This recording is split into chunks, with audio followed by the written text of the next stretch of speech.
Assalomu alaykum obunachilar. Mana issiqxonaga ekib qo'ygan bodring ko'chatlarimiz stakanga o'tkazadigan vaqti keldi. Mana shuncha bo'lib o'sib chiqdi. Balandligi taxminan 3-4 sm.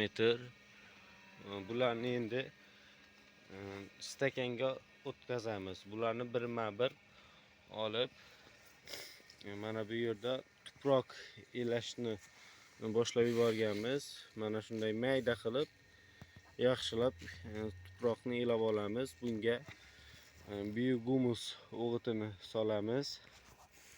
Biohumus yaxshigina chirindi va o'g'it bo'ladi. Xona harorati 20 gradus.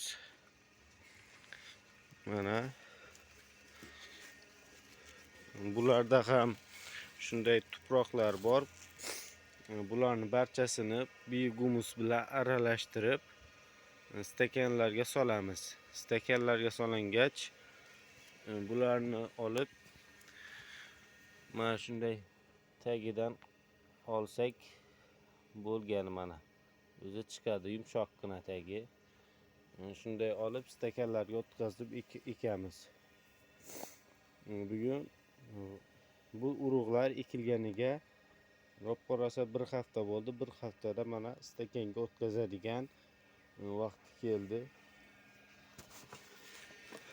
Mana bu yerda pechkan ustida yana qo'shimcha tuproqni qizdirib qo'yganmiz. Bu juda sovuq bo'lgani uchun qizdirib keyin agarda yetmay qolsa unga ham ekamiz.